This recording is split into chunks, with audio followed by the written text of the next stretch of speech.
क्योंकि समस्या ये खड़ी हो गई ना कि ये 21वीं सदी का क्या धर्म है, इसी पर बोलना है आज, तो बोल रहे हैं। कितने हाथ लेकर के आए हमारे प्रभु श्री राम? 4 हाथ लेकर के आए। तुम लोग कितने हाथ लेके आते हो? 2। आज तक की तारीख में कोई 4 हाथ लेके आया प्रभु के अलावा? बोलो। तुम लोगों में से कोई नहीं आया, लेकिन हमारा परमात्मा 4 हाथ लेके आया। और वर्ण कितने हैं? 3.5 कौन कह रहा है? अच्छा, 4 वर्ण हैं। और परमात्मा के हाथ कितने हैं? 4 हैं। अच्छा, आप विचारवान श्रोता हो, और भगवती दुर्गा कितने हाथ लेके आई? 8। तो हमारी जगत माता 8 हाथ लेके आई, और जगत पिता कितने हाथ लेके आए? 4 लेके आए। अच्छा, विचार करना, पिता जब भी पुत्र को संभालता है तब 1 हाथ से संभालता है। संभालता कि नहीं संभालता? पिता जब भी पुत्र को संभालता है तब 1 हाथ से, क्योंकि 1 हाथ की उंगली पकड़वा करके वह चलाता है। चलाता कि नहीं? और माँ जब भी संभालती है अपने बेटे को तो कितने हाथ से संभालती? 2 हाथों से। क्यों, दोनों हाथों से संभालती कि नहीं संभालती? समझ में आया करे? ऐसे किया करो, ऐसे कर दिया करो, हम तुम्हारा कुछ नहीं बिगाड़ेंगे, पंचायती राज है ना। लेकिन यह सत्य है कि माँ जब भी अपने बेटे को संभालती है तब दोनों हाथों से संभालती है, और पिता जब भी अपने पुत्र को संभालता है तो 1 हाथ बढ़ाता है, उंगली पकड़ाता है और चलाने लगता है। परम पिता 4 हाथ लेकर के आया और जगत माता 8 हाथ लेकर के आई। देखिए, हमारे यहां वर्ण 4 हैं, बोलो, है ना? ब्राह्मण, क्षत्रिय, वैश्य और शूद्र। परम पिता परमात्मा ने 4 हाथों से एक वर्ण को संभाला है। उसने कभी भेद नहीं रखा है, उसने तो प्रेम से इन 4 को संभाला है, 4 भुजाओं से। लेकिन अष्टभुजा माता ने क्या किया? क्योंकि माँ दोनों हाथों से संभालती है, इसलिए वर्ण 4 हैं और हमारी जगत माता के भुजाएं 8 हैं। 2 भुजा उन्होंने ब्राह्मण को दे दिया है, 2 भुजा क्षत्रिय को दे दिया है, और 2 भुजा वैश्य को दे दिया है, और 2 भुजा शूद्र को दे दिया है। बंटवारे में भी अंतर नहीं किया है, इसलिए समान रूप से बंटवारा किया, भेद तो नहीं रखा। हमारा परमात्मा जब आया तो उसने भी भेद को समाप्त कर दिया। कैसे? एक बड़ी सुंदर चर्चा मैं आपको सुनाऊं। भगवान ने समरसता का संदेश दिया। कैसे दिया? कहे छोटों की छुटाई दूर करी और बड़ों की बड़ाई दूर करी। ये किसने किया? भगवान ने, भगवान श्री राम ने। छोटों की छुटाई दूर करी, बड़ों की बड़ाई दूर करी। बड़ों का बड़प्पन भगवान ने आकर के मिटाया और छोटों का छुटपन मिटाया। बोलो, 21वीं सदी का यही संदेश है कि नहीं? समानता होना चाहिए कि नहीं? तो छोटों का छुटपन दूर हो, बड़ों का बड़प्पन दूर हो। लेकिन आप कहोगे प्रमाण दो कि कहां छोटों का छुटपन दूर किया, बड़ों का बड़प्पन कहां दूर किया। आप जानते हो सबसे बड़ा अपने को कौन मानता है? जो पूंजीवादी होता है वो सबसे बड़ा मानता है। और आप जानते हो जिससे टाटा, बिरला, डालमिया, पदमपत, सिंघानिया, धीरू भाई अंबानिया, ये सब मांगते हैं। जब लक्ष्मी पूजन होता है तो ईमानदारी के साथ बताओ, लक्ष्मी पूजन के दिन सब कुबेर का स्मरण करते हैं कि नहीं? इंद्र का स्मरण करते, कुबेर का स्मरण करते हैं ना? कुबेराय नमः बहुत लोग लिखते हैं पूजन में। आप लोग लिखते हो? हाँ, ऐसे कर दिया, उसकी तो जरूरत ही है, लिखो ही करोगे उसके लिए, हैं? कुबेर का नाम तो लिखते हो आप लक्ष्मी पूजन में। बाबा कल्याण दास जी का लिखते हैं कि आपको आशीर्वाद दे करके धनपति बना रहे हैं। आशीर्वाद से बन रहे हो तुम कि कुबेर के देने से बन रहे हो? हमारे सत प्रज्ञानंद जी महाराज जो है समाज कल्याण में लगे हैं, जितने भी संत आए हैं सब समाज कल्याण में लगे हैं, आशीर्वाद दे करके तुम्हारा कल्याण कर रहे हैं। लेकिन तुम संतों का नाम नहीं लेना चाहते हो, कुबेर का तो मजबूरी में लेते हो कि वो हमें दे। जो देने वाला है उसका नाम तो तुम लोग ही लो। तो मैं आपसे निवेदन करना चाहता हूं, कुबेर, इंद्र ये अपने को बहुत बड़ा मानते हैं, बड़प्पनधारी हैं, लेकिन भगवान ने इनके बड़प्पन को 2 सेकंड में मिटा दिया। आप कहो कैसे? जिस समय भगवान श्री राम लंका के सम्रांगण में, युद्ध के प्रांगण में युद्ध लड़ने के लिए तैयार हैं, तो किससे युद्ध कर रहे हैं भगवान? रावण से। रावण सामने खड़ा है युद्ध करने के लिए। भगवान ने कहा, जब तेरी इच्छा है युद्ध की तो मेरी भी इच्छा है, मैं क्या करूं? जब तू लड़ने के लिए बैठा है तो लड़। हाँ, जैसे ही वो युद्ध मैदान में रावण आ गया, इधर भगवान श्री राम रावण से युद्ध करने के लिए तैयार हैं। विभीषण जी महाराज की आंखों में आंसू आ गए। तो भगवान राम ने कहा, भ्रातृत्व मोह जागृत हो गया क्या? क्योंकि तू समझ रहा है कि शायद आज मैं अपने बाण से तेरे भाई रावण का वध कर दूं, तो इसलिए तेरी आंखों में आंसू है। विभीषण ने कहा, नहीं महाराज, हमारी आंखों में इसलिए आंसू नहीं है कि आज मेरा भाई आपके बाण से मारा जाएगा। आज मेरी आंखों में इसलिए आंसू है क्योंकि रावण रथी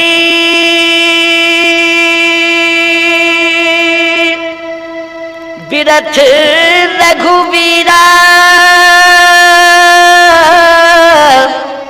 तो देख विभीषण भयउ अधीरा। महाराज, आज रावण सोने के रथ पर बैठ करके आपसे युद्ध कर रहा है, और आज आप रथ की बात छोड़िए, पैरों में पदत्राण नहीं है और सिर पर छाया नहीं है, और आप बिना रथ के युद्ध कर रहे हैं, इसलिए मेरी आंखों में आंसू है। भगवान ने कहा, तो नहीं है रथ तो मैं क्या करूं? जब नहीं है तो जैसा है व्यवस्था वैसा ही करूं, नहीं है तो मैं क्या करूं? कहे महाराज, भगवान ने धर्म रथ पर बैठकर के युद्ध किया। उसकी चर्चा बहुत लंबी है, जब मैं धर्म रथ का वर्णन करता हूं तो उसमें बहुत समय लगता है, और समय है नहीं तो कहां से समय ला दूं जब है ही नहीं। जो चीज समाप्त हो गई वो हो गई, इसलिए समय तो समाप्त हो गया हमारा, लेकिन फिर भी हम समय का अतिक्रमण कर रहे हैं, क्योंकि अतिक्रमण की परंपरा 21वीं सदी में भी चल रही है। क्यों भाई? तो जो परंपरा चलेगी उसको भी थोड़ा बहुत मानना पड़ेगा, इसलिए मैं थोड़ा सा अतिक्रमण कर रहा हूं, और कहो तो करूं और नहीं तो अपने आवास पर जाऊं। अच्छा ठीक है, ठीक है।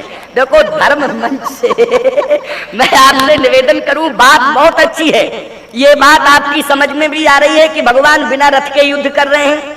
तो कहे महाराज रथ नहीं है, भगवान बोले नहीं है तो नहीं है, अब मैं क्या करूं? कहे महाराज है आपके पास रथ, लेकिन आप अपनी शक्ति का प्रयोग नहीं कर रहे हैं। भगवान ने कहा मतलब क्या है? कहे आप अपने लिए युद्ध कर रहे हैं।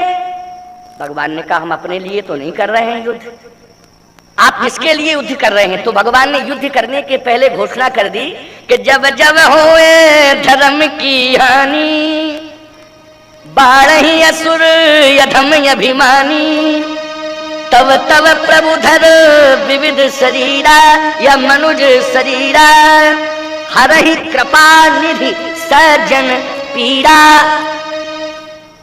जाति वाले की पीड़ा नहीं, सज्जन पीड़ा। जाति नहीं कि ब्राह्मण की पीड़ा, क्षत्रिय की पीड़ा, वैश्य की पीड़ा या हरिजन की पीड़ा नहीं, सज्जन पीड़ा। तो जाति वाले बनने के पहले तुम सज्जन बनो। क्या बनना है? सज्जन। यदि तुम सज्जन बन जाओगे तो हमारे यहाँ जाति का महत्व अपने आप समाप्त हो जाएगा। जैसे महात्मा कबीर और महात्मा रैदास, उनकी कृति आज भी अमर है। तो भगवान श्री राम ने कहा नहीं है रथ। विभीषण जी ने कहा कि आप अपने लिए युद्ध नहीं कर रहे हैं, आप इंद्र की सत्ता को बचाने के लिए युद्ध कर रहे हैं, क्योंकि ये सारा मामला जो हुआ है वो इंद्र के द्वारा। इसने आपातकालीन बैठक बुला करके सरस्वती को अयोध्या में भेजा और मंथरा की बुद्धि खराब की, फिर कैकेयी की कि वो आपको पद मिलवाया। ये सब इंद्र की चाल है। इसलिए आप इंद्र की सत्ता को सुरक्षित करने के लिए, देवताओं को सुखी बनाने के लिए आप रावण से युद्ध कर रहे हैं। इसलिए सरकार, इंद्र के पास भी रथ नहीं है। इंद्र 2-4 रथ भेज सकता है अगर चाहे तो। इसलिए आप इंद्र से कह दो। भगवान ने कहा मैं इंद्र से नहीं कहूंगा। इधर देवताओं ने इंद्र से कहा कि आप ही के पीछे तो युद्ध कर रहे हैं प्रभु, अगर मूड चेंज हो गया, कहीं लौट गए अयोध्या तो सारा मामला खटाई में पड़ जाएगा, और रावण फिर छोड़ने वाला नहीं है। इसलिए एक काम करो, 2-4 रथ भिजवा दो। इंद्र बोला हमारी भी अपने आप में एक प्रेस्टेज है, भगवान एक शिल्पी भिजवा दे। आदरणीय इंद्र जी एक रथ भेज दीजिए। तो हम एक के बदले 4-4 रथ भेज दें? एक की कौन कहे, 4-4 रथ भेज दें, या किसी बंदर को पहुंचा दें तो रथ भेज दें? लेकिन समस्या मेरे सामने भी है। अब आपको भगवान मांगना नहीं जानते हैं, लेकिन इंद्र अपने आप को बड़ा मानता है, इसलिए भगवान ने रथ न मांग करके इंद्र के बड़प्पन को समाप्त किया है। और भगवान मांगना भी जानते हैं, जो सारे संसार को देता है। आज वो मांग रहा है, किससे मांग रहा है? कहे तुलसी जिनके पद पंकज ते प्रगति तटनी, जो हृदय गाड़े ते प्रभुया सरिता तदवे को मागत नाव करारे उठाए। भगवान इंद्र से रथ नहीं मांगते हैं, लेकिन एक दीनहीन केवट से भगवान नाव मांगते हैं, भैया मुझे नाव दे दो। तो बोलो, भगवान ने इंद्र के बड़प्पन को समाप्त किया और केवट के छुटपन को समाप्त किया। बस यही 21वीं सदी का संदेश है। तो मैं आपसे निवेदन करना चाहता हूं, भगवान श्री राम ने सबके साथ समत्व का व्यवहार किया। हमारे जितने देवी देवता हैं सभी प्राणियों के साथ समत्व का व्यवहार किया है, लेकिन तुम्हारी दृष्टि में मोतियां बिंद आ गया है, तुम अंधे हो गए हो, ना समझो तो उसमें हमारा क्या दोष। इसलिए परिवर्तन करो। आज इस यज्ञ से, इस महाधिवेशन के से आपको यही संदेश मिल रहा है कि अपने जीवन का परिवर्तन करो, अपने आप को परिवर्तित करो। एक छोटी सी बात और सुना दें, इसके बाद वाणी को विश्राम देंगे। हमारी बहन बेटियों को भी थोड़ा तकलीफ है। क्या तकलीफ है? क्या हमारे साथ भी बड़ा अन्याय किया गया ग्रंथों में। क्या अन्याय? तो एक चौपाई रख ली है तुलसीकृत रामायण की, बस वही ढोल गमार,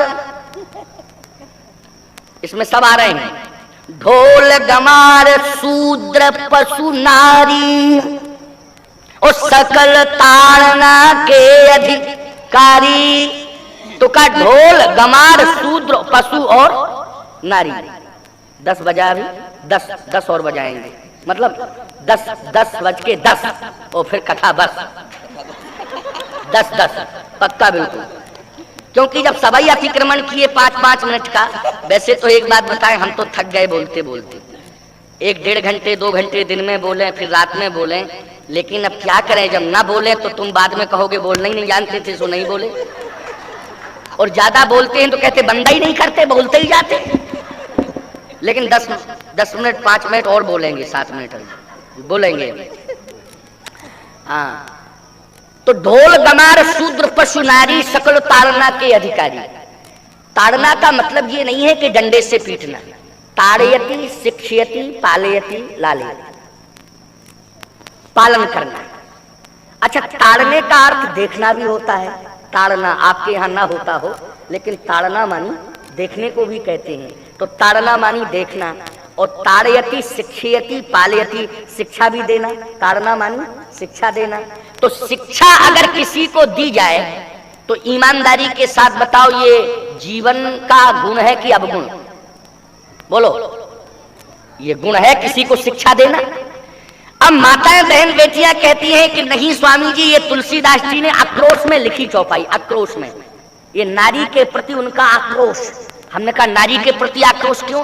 कहे कि उस परिस्थिति में लिखी जब तुलसीदास जी की पत्नी रत्नावली ने उनको डांटा डपटा फटकारा तो बस, और 1 लात मारी और तुलसीदास जी भगे, और जैसे ही भगे तो उन्होंने तुरंत नारी का विरोध कर दिया। उस परिस्थिति में लिखी गई। तो आप परिस्थिति बताते नहीं, अपने मन का अर्थ करते। हमने कहा तो इसका अर्थ ये हुआ कि तुलसीदास जी की पत्नी अगर तुलसीदास जी के लात का प्रहार नहीं करती तो वो रामायण नहीं लिखते। बोले पक्की बात, कन्फर्म, अगर लात नहीं डालती पत्नी तो वो लिखते ही नहीं रामायण। हमने कहा तो लात ही मारने से रामायण लिखने का फार्मूला तैयार हुआ? ये तुम्हारी बुद्धि कब से चल गई? और मैंने कहा कि अगर लात पत्नी के लात मारने से तुलसीदास जी ने रामायण की रचना की, तो ऐसे भाग्यवान बहुत सारे लोग आज भी समाज में हैं जो सवेरे सवेरे से 10-20 लातें रोज खाते रहते, वो भी एक आध ग्रंथ लिख देते तो हमें मान जाता कि ये बात सत्य है। क्या ये बुद्धि का दिवालियापन है तुम्हारा? समझते ही नहीं हो। ऐसी बात नहीं है माताओं, नारी का तो सम्मान सुरक्षित किया गया है, क्योंकि महावृष्टि चल फूट कियारी, जिम स्वतंत्र होए बिगड़े नारी, नारी के जीवन की स्वतंत्रता खतरनाक है। इसलिए तुलसीदास जी ने कहा कि हम ढोल गमार शूद्र पशु नारी, हमें शूद्र का पालन करना चाहिए और नारी को ताड़ना चाहिए, क्योंकि अगर हमने इनको ताड़ना बंद कर दिया ना, इनको देखना बंद कर दिया, इनको संरक्षण देना बंद कर दिया, तो वही स्थिति हो जाएगी। कौन सी? महावृष्टि चल फूट के आरी और जिम स्वतंत्र हुए बिगड़े नारी। तो शूद्र के साथ सिद्धांत होगा पालयति और नारी के साथ सिद्धांत होगा ताड़यति। इसलिए हमारे तुलसीदास जी महाराज ने ये भाव व्यक्त किया। दूसरी बात और आपको सुना दें चलते चलाते जल्दी में। आप जानते हो कि हमारे यहाँ माताओं को विशेष संरक्षण दिया जाता है। जैसे संरक्षण में एक प्रमाण तो यह है कि जब भी नारी घर के अंदर रहती है तो किवाड़ बंद भले ही ना हो लेकिन पर्दा पड़ा रहता है। क्यों भाई, पड़ा रहता है कि नहीं? और जब नारी देहरी के बाहर निकलती है तो कोई ना कोई परिवार का सदस्य संरक्षक बन के उसके साथ चलता है। ये व्यवस्था जुड़ी है। और तीसरी बात यह है कि नारी घूंघट मानी सिर को ढक के चलती है, ये मर्यादा है। इसका मतलब ये नहीं रूढ़ी परंपरा। अच्छा, हम लोग भी सिर को ढके हैं तो रूढ़ी है क्या? बोलो। जब गुरुद्वारे में वो आए थे हमारे, कौन आए थे वो? सिख मंगल सिंह जी ज्ञानी जी आए थे, तो वो तो इतना बड़ा साफा बांधे थे। और जब भी आप गुरुद्वारे में प्रवेश करोगे तो सिर पे कुछ रखना पड़ेगा, नहीं घुसने नहीं देंगे वो। समझ रहे हो कि नहीं? इसी प्रकार से जब भी आप यज्ञ मंडप में जो यज्ञ विद्वान जितने बैठे हैं सिर के ऊपर कुछ ना कुछ रख लेते हैं पूजन के समय में, ये परंपरा है। और पुराने समय में साफा बांधा जाता था और टोपी की परंपरा थी, टोपी की। लेकिन अब तो सब खत्म ही हो गया खेल, ना टोपी ना साफा। अच्छा, इनके सिर पर जरूर वस्त्र रहता था, लेकिन अब उल्टा पल्लू, इधर से, पहले इधर से अब इधर से हो गया, मानी पीछे सिर खुला। और परंपरा ये थी कि नारी का कभी भी केस खुला हुआ नहीं होना चाहिए। बड़ी शिक्षाप्रद बात है, सुन लो ध्यान से। नारी का सिर खुला हुआ नहीं होना चाहिए था, नारी का बाल खुला हुआ नहीं होता है, नारी के केस हमेशा बंधे हुए होते हैं। और याद रखना, जिस दिन समाज में नारी का केस खुल जाता है उसी दिन महाभारत हो जाता है, उसी दिन महाभारत हो जाता है। नारी का सिर बंधा हुआ, जूड़ा बंधा हुआ होना चाहिए, लेकिन आज सिर खुला है, केस खुले हुए हैं। और उसमें भी नारी को हमेशा इस बात का ध्यान रखना चाहिए कि चोटी रखे तो एक रखे, कृष्ण शीश जटा एक बैनी, एक चोटी। लेकिन अब दो दो चोटियां, और वो भी खुली चोटियां। और जब सड़क पर चलती हैं तो ऐसे चोटियां फहराती हैं जैसे लाल किले पर मनमोहन सिंह तिरंगा झंडा फहरा रहे हो। ये स्थिति है समाज में। इसलिए हमारी बात का तुम्हें बुरा थोड़ी देर के लिए लग जाएगा, खूब लग जाए, हम तो परसों चले ही जाएंगे यहाँ से। लेकिन हम बिना कहे चूकेंगे नहीं, भले 21वीं सदी का कोई भी धर्म हो, नर और नारी एक समान, लेकिन हम जरूर स्वस्थ परंपरा जो होगी उसको जरूर बताएंगे। और मानना ना मानना ये तुम्हारी बात है और तुम्हारी बात। तो मैं आपसे निवेदन करना चाहता हूं, कभी भी खुला हुआ केस नहीं होना चाहिए, सिर के ऊपर वस्त्र होना चाहिए, मर्यादा, इसको मर्यादा कहते हैं। अब इसमें बुरा इसलिए नहीं मानना कि ये स्वतंत्र है, चाहे जब जावे चाहे जब आवे, हमारे लिए कमरे के अंदर रहे तो पर्दा पड़ा है, मकान के बाहर निकले, देहरी के बाहर निकले तो परिवार का कोई सदस्य साथ में चले। और जब भी कहा जाए घूंघट डालने के लिए कहा जाए तो इनको स्वतंत्रता इतनी ज्यादा क्यों है? क्या 21वीं सदी का यही धर्म है? सबको समान रूप से आ जाना चाहिए। तो याद रखना माताओं, अगर तुम समान दर्जा की मांग करती हो तो तुम अपनी प्रतिष्ठा को गिरा रही हो, स्वयं में तुम अपनी प्रतिष्ठा को गिरा रही हो और प्रश्न चिन्ह एक लगा रही हो अपनी प्रतिष्ठा में। याद रखना माताओं, जो कीमती चीज होती है उसको संरक्षण दिया जाता, बोलो दिया जाता है कि नहीं? जैसे किसी के पास कोहिनूर हीरा हो, कोहिनूर हीरा, और कोहिनूर हीरे को ईमानदारी के साथ बताओ वो कहाँ रखेगा? फुटपाथ में रखेगा कि तिजोरी के अंदर रखेगा? बोलो, तिजोरी के अंदर रखेगा कि नहीं? क्योंकि कोहिनूर हीरा है इसलिए उसको तिजोरी के अंदर सुरक्षित रखा जाएगा। और तिजोरी में भी रखा जाएगा तो एक अखरूट की डबिया में, फिर तिजोरी में, फिर तिजोरी पर ताला, फिर कमरे में ताला, फिर ताले पर ताला, क्योंकि कोहिनूर हीरा है, उसकी सुरक्षा करना है। और आपने कभी भी देखा होगा किराना मर्चेंट की दुकान पर आप जाना, कल भुवनेश्वर नहीं, बलांगी, भुवनेश्वर तो बहुत दूर है, किराया लग जाएगा 200 रुपया फालतू में। बलांगीर के मार्केट में जाना, किराना मर्चेंट का दुकानदार जब दुकान खोलेगा तो याद रखना आपको एक विशेषता देखने को मिलेगी। जब किराना मर्चेंट का दुकानदार दुकान खोलेगा तो जो काजू किशमिश के डिब्बे होते हैं ना, उनको बिल्कुल 100 पीस बना करके एकदम फ्रंट पर लगा देगा। बोलो लगाता ना फ्रंट पर। लेकिन जब दुकान बंद करता है तो वो काजू किशमिश के जो डिब्बे होते हैं जो फ्रंट पर लगे हैं उनको वो अंदर रख देता है, रख देता कि नहीं, जब दुकान बंद करता है। लेकिन एक एक कुंटल के नमक के बोरे अंदर रखता कि बाहर ही पड़े रहते? बाहर ही रहते ना, थप्पी पर थप्पी लगे, देखो मार्केट में नमक के बोरे कोई अंदर नहीं रखता। तो आपको बुरा इसलिए नहीं मानना है, जो कीमती चीज होती है उसको संरक्षण दिया जाता है। अब आप कहो कि ये सब स्वतंत्र क्यों है, तो तुम तो कीमती रत्न हो इसलिए तुम्हें पर्दे के अंदर रखा जाता। ये तो एक एक कुंटल के नमक के बोरे हैं, चाहे जहां पड़े रहे, इन्हें कोई माई का लाल उठाने वाला नहीं है, चाहे जहां मैदान में पड़े रहे, इसलिए इनके बारे में सोचने की कोई आवश्यकता नहीं है। आवश्यकता तुम्हारे बारे में है सोचने की। इसलिए 21वीं सदी का ये भी एक धर्म है, नोट करो हमारी बात को। और दूसरी बात मैं कहना चाहता हूं, माताओं बहन बेटियों, तुम्हारी इसलिए समाज में कीमत है, कौन जानता नारी के गर्भ में कपिल कांत जैसे विद्वान सो रहे